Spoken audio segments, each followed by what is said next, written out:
Hey, I have a quick question for you. Do you sweat at the beginning of every speech? Do you get really nervous right before you go on? I know for myself, that is still the trickiest time between when I leave my hotel room or where I'm living and going to a live speaking event. Or sometimes it's like the minute I walk on set, especially if it's there's lots of crew, I get distracted or overwhelmed and I can really get stuck in my head, which is not a good place. And then I step onto the camera like, ugh. So my name's Elaine and I am a speaker performance coach and I love helping people just like you, entrepreneurs, heart-centered entrepreneurs, business owners, authors, coaches, even advanced speakers. We all have stuff we can keep working on. And 99% of the time, the beginning can be the most challenging for so many of us. I know for me, once I get going, I'm usually fine. It's just like leading up to that. And so one of the things I love to work on with the people I get to work with is getting connected to your why, your purpose. Because the whole point is we want to connect with our audience, right? Whether it's speaking to one person, like our best friend into the camera lens, or speaking to a bunch of people, if it's a live audience, or even if it's 5 people, whether it's 5 or 5,000, we want to connect.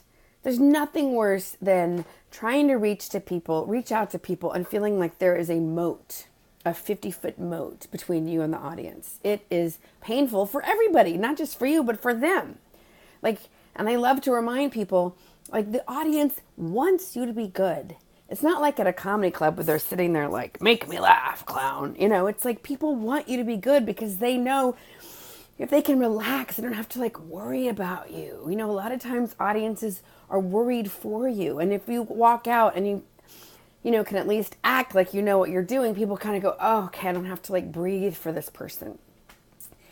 So that's one thing that's oh yeah, they want you to be good. It's in their best interest to have you win too, because then they win. Even if they don't know that consciously, that's an unconscious, subconscious thing. So then the other thing is, as entrepreneurs, we're so busy, right? Your to-do list is just, whoa, right? It's always ever going. And I think sometimes I know I get caught in the whirlwind of the doing of my business and making sure I'm available for my clients if they have a shoot or this and this. And I got to make sure I get to the workout and volunteer. We have a lot of things and it's easy to get caught up in that and forget the reason we started our businesses, the reason we became coaches or wrote our book, that transformational moment or moments. And so the first place I love to start with people is before you try to connect with them, the audience, your tribe, the crowd, make sure you're connected with you.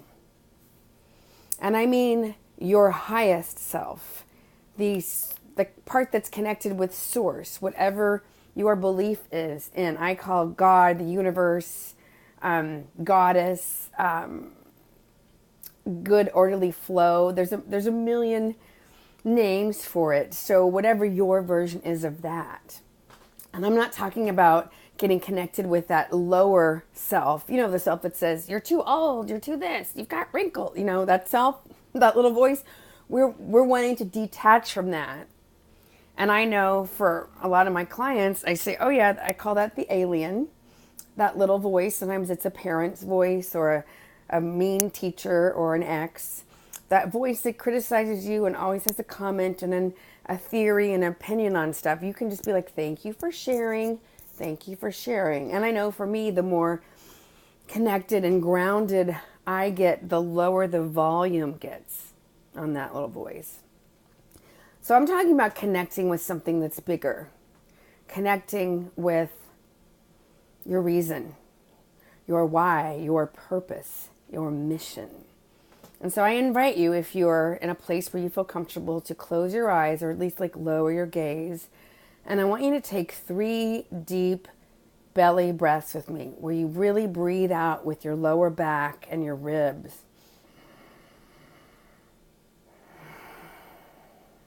And try to keep your chest still.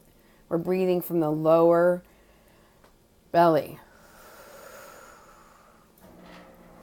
You want to keep closing your eyes.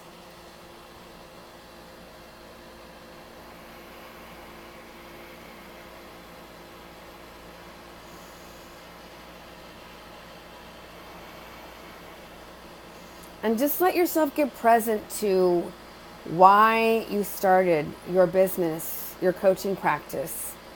What was that moment or that person that had you really, when you helped them, when you saved a life, literally or figuratively? What was your miracle moment? And when you can get present to that, or like when I think about the lives I saved when I speak at the colleges, when I think about the families that have come up and hugged me and thanked me for helping somebody in their family get sober or stay sober, or when I think about the clients I've helped who went from stiff, awkward, painful people on camera to like now they're making videos all the time and they're having fun and they're even laughing and their crowd is like loving it. When I can get present to that, then I feel like I can get even more connected with you or them. And sorry about the noise. I have a dehumidifier on because it's humid here. So that's my first question to you. If you sweat at the start, if that's a hard time for you, and it is for most people, I invite you, I challenge you to have a practice where you just drop into your heart and your gut.